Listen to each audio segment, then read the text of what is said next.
Assalamualaikum dulur-dulur, welcome back my YouTube channel Asrano Jakarta Bima ANF. Yo, cek out. Pencak silat, budaya warisan leluhur, berkembang begitu pesat di negeri kaya dan subur. Jasa para jawara dari barat hingga timur kan selalu terkenang walau jasad mereka telah terkubur. Kali ini ku hanya ingin kenalkan pada kalian 4 tokoh pencak silat negeri ini. Para pendiri sebuah organisasi yang para pendekarnya telah tersebar hingga pelosok negeri. Takkan pernah mati walau telah disusupi oknum pemecah belah keutuhan NKRI. Karena sumpah mereka yang tulus dari hati nurani di bawah kitab suci. Sugeng salam dulur-dulur, selamat sore. Semoga hari ini menjadi berkah buat kita semua dan apapun yang kita lakukan. Semoga diberikan kemudahan oleh Tuhan Yang Maha Esa. Pada sore hari ini dulur-dulur, kembali ke segmen reaction bersama Bima ANF. Dan kali ini Bima ANF mengajak dulur-dulur semua untuk meriak sebuah video yang di sini diupload di channel Bang Sulsul ya. Udah lama Bima ANF tidak meriak channel dulur dewe. Dan sebelumnya Mbak Anef mohon maaf pada dulur-dulur semua ya. Banyak sekali dulur-dulur yang di kolom komentar dan DM itu request Mbak Anef tolong bikin konten ABC ya. Bukan Bima Anef di sini tidak membaca komentar kalian, tapi karena kesibukan dan agenda Mbak Anef kali ini yang berbeda ya. Berbeda dengan zaman dahulu ya kan. Mungkin dulur-dulur bisa melihat konten-konten Bima Anef yang dulu itu cukup lumayan kreatif ya kan.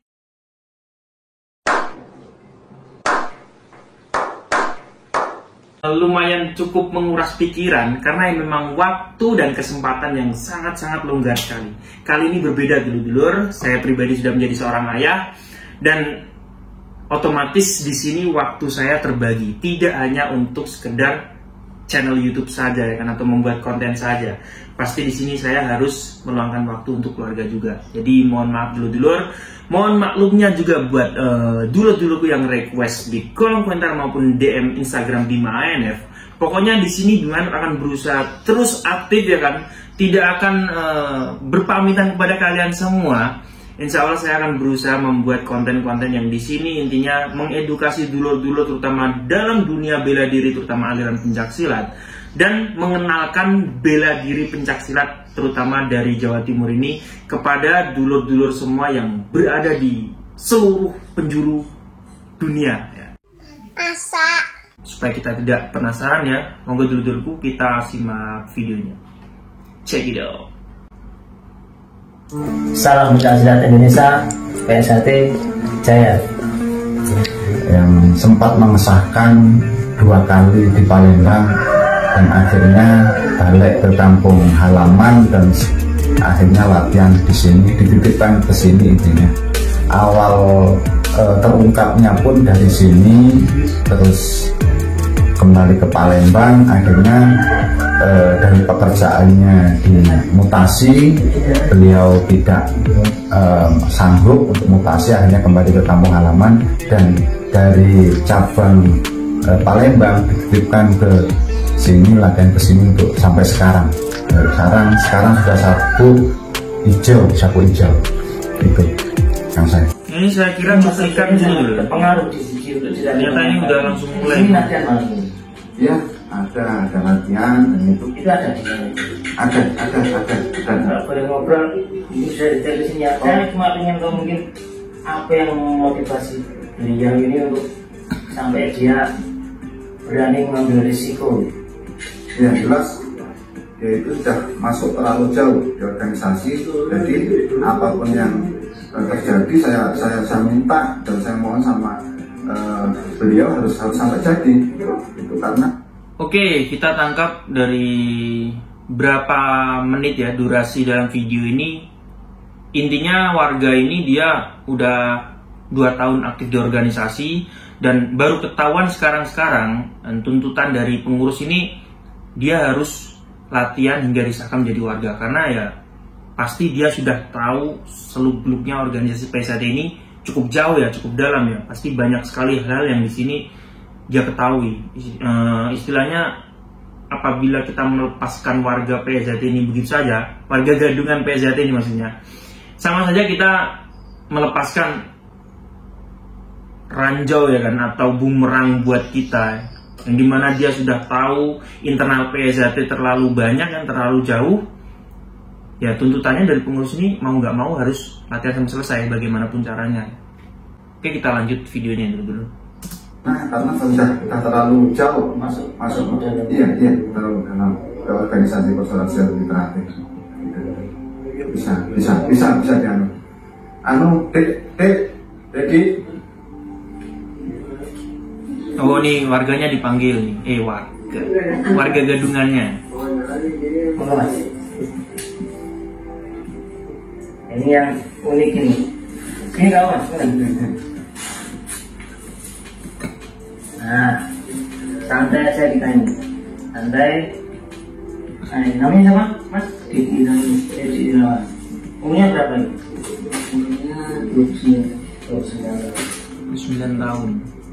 Kalau nggak salah itu saya dikasih tahu Mas Abdul tadi, jenengan ini sudah pernah melatih gitu ya? Iya. Berapa periode? Kalau yang ini 2 periode. Nah, ini yang unik, yang saya ingin tahu dari sampean mungkin buat apa ya? Sebelum kita menuju ke obrolannya ya, jadi di sini gimana Vin menanggapi secara pribadi tentang laga dari warga gadungan ini atau adik siswa kita ini ya. Jadi tetap beda dulur-dulur, yang dimana warga gadungan yang di situ langsung terciduk seketika dengan warga gadungan yang di sini sudah aktif lama. Jadi dari laga-laganya ini dia kan sudah pernah merasakan menjadi seorang warga. Jadi dari dia bersalaman ya kan, dari dia diajak ngobrol, ini pasti dia punya mental yang lebih, tidak seperti warga-warga gadungan yang seketika terciduk. Dan cara ngomong dia pun udah nggak begak-begu lagi ya, gimana ya, udah nggak gugup lagi lah intinya. Apalagi dia udah kenal orang-orang yang menciduk dia ini ya kan. Bahkan dia sudah kenal mungkin sama pengurus-pengurus rayon, ranting, bahkan cabang ya. Udah 2 periode, nggak mungkin dia nggak kenal. Makanya di sini saya lihat dia untuk tingkah lakunya beda dengan warga gadungan yang seketika terciduk. Kita lanjut ke obrolannya. Pengetahuan dulu-dulu yang lain. Ini awal mulanya sampai itu gimana kok bisa termotivasi mengaku menjadi warga itu? Mungkin dari awal sudah ceritakan dari sampai mungkin sampai pernah latihan terus motor, itu tahun berapa, terus latihannya di mana, terus kok bisa terbesit, wah mungkin sampai kok bisa ketahuan jadi warga gadungan ini. Awal coba ceritakan. Kalau mulanya ketahuannya main kesini lah, main pasang ya. Jadi ini yang diselidiki sama inilah warga-warga nanti langsung ketahuan di sini atau di sana? Tahuannya sebenarnya kalau di sini mungkin ya sudah tahu lah, sudah tahu. Tapi belum dijelaskan gitu ya, belum diungkapkan gitu ya. Terus apa saja yang sampai sama pulang ke sana, sampai sana langsung diinterogasi atau gimana? Diinterogasi. Terus ketahuan sama langsung ngaku dirinya langsung ngaku. Sempat ada intimidasi nggak di situ? Ya kalau intimidasi itu hukuman sudah hukuman, bukan intimidasi lah. Artinya kan sampai sendiri juga ikhlas yang menerima itu ya, tidak ada unsur dendam atau apa gitu ya. Artinya kalau sampai sudah berani mengaku menjadi seorang warga PSAD, sampai sudah harus bisa menerima konsekuensinya.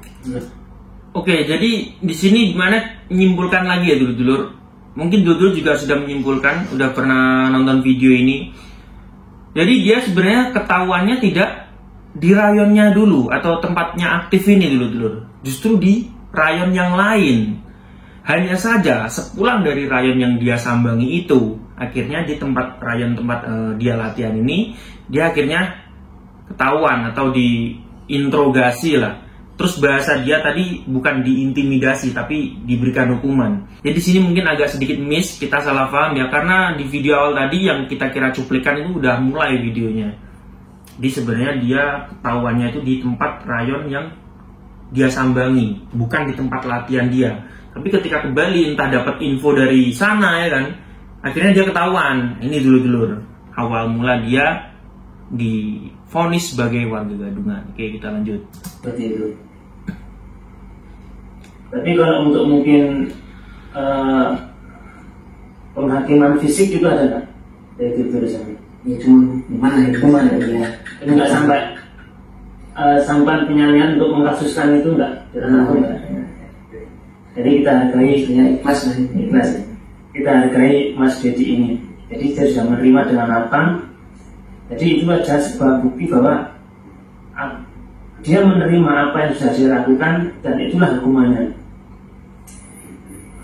Sampai itu memang dari awal sampai memang disuruh balik ke sini atau latihan di sana dulu? Sebenarnya latihan di sana. Di sana. Iya. Di tempat yang kedua latihannya.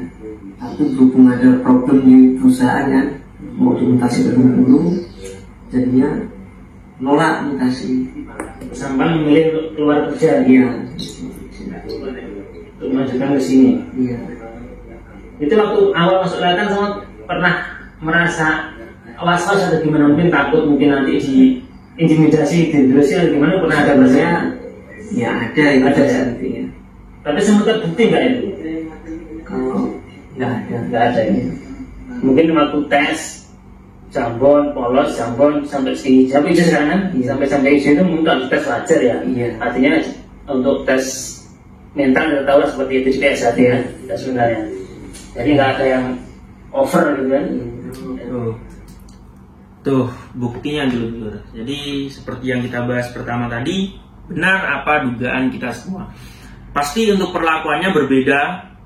Bukan berarti di sini kita membeda-bedakan ya, mentang-mentang dia udah pernah aktif 2 tahun, pernah mengusahakan siswa ya. Bukan seperti itu konsepnya dulu. Jadi satu, mungkin karena pengaruh warga-warganya sudah banyak yang kenal.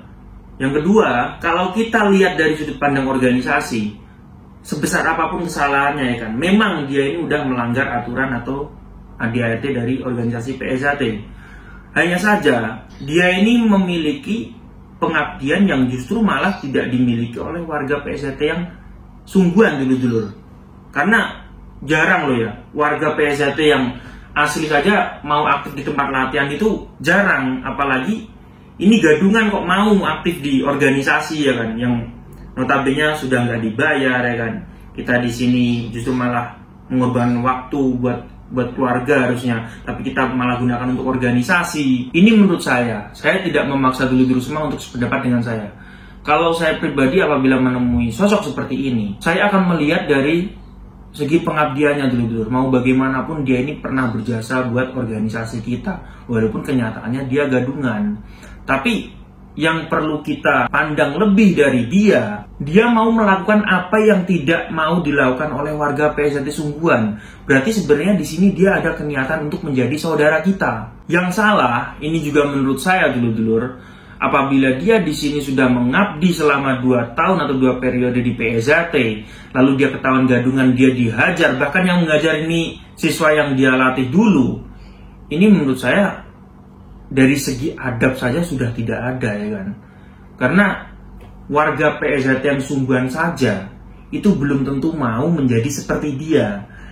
Dan ini dia gadungan, dia istilahnya bukan warga PSAT, tapi dia mau meluangkan waktu, mengorbankan waktu selama 2 tahun untuk melatih adik-adik ya kan. Walaupun nggak tahu kita dia taunya materi ini dari mana, apa karena dia memiliki IQ atau kecerdasan yang melebihi batas sehingga dia mampu membaca buku materi yang dia tidak pernah menggerakkannya. Ini serius dulu. Jadi kenapa kok para pengurus pusat atau pengurus organisasi ini tidak pernah khawatir mengenai buku-buku materi yang difoto lalu diupload di sosial media? Karena yaitu PSAT ini merupakan organisasi maupun perguruan yang sifatnya ini kalau tidak menggerakkan atau tidak praktek, kita tidak bisa menguasai materinya, apalagi hanya sekedar membaca. Ini dia mungkin apa karena dia hanya modal lihat saja ya kan, atau karena aktifnya saking lamanya selama 2 tahun ya, dia akhirnya bisa menyesuaikan ya kan. Buktinya dia sampai 2 tahun tidak ketahuan ya. Karena notabene warga PSAT yang gadungan itu pasti dalam jangka waktu yang dekat itu pasti akan ketahuan dulu. Gak mungkin gak, karena dari tingkah lakunya, terus dari kode internal dia tidak mungkin tahu, dan kebudayaan desa Trate ini seperti apa dia tidak tahu. Ini sampai 2 tahun, luar biasa. Mungkin perlu dapat penghargaan nih, warga gadungan terlama mungkin. Oke dulur, jadi itu tadi dulur, kesimpulannya jangan sampai kita melakukan tindakan ya kan, atau menyikapi suatu hal itu menggunakan emosional kita. Terkadang kita perlu urun rembuk dulu ya kan, kita perlu berpikir panjang dulu, jangan sampai wah ini gadungan, ini harus kita eksekusi, harus kita hajar, harus kita pukulin. Tidak semerta-merta seperti itu dulu. Jadi perlu pertimbangan lagi ya kan, terutama kita harus rembuk dengan tingkat 2 yang ada di daerah kita. Oke dulu-duluku, terima kasih sudah menonton video terbaru dari Bima ANF, dan sampai jumpa di video Bima ANF yang selanjutnya. Salam persaudaraan. Yo, cek out. Pencak silat, budaya warisan leluhur, berkembang begitu pesat di negeri kaya nan subur. Jasa para jawara dari barat hingga timur kan selalu terkenang walau jasad mereka telah terkubur. Kali ini ku hanya ingin kenalkan pada kalian 4 tokoh pencak silat negeri ini. Para pendiri sebuah organisasi yang para pendekarnya telah tersebar hingga pelosok negeri. Takkan pernah mati walau telah disusupi oknum pemecah belah keutuhan NKRI. Karena sumpah mereka yang tulus dari hati nurani di bawah kitab suci.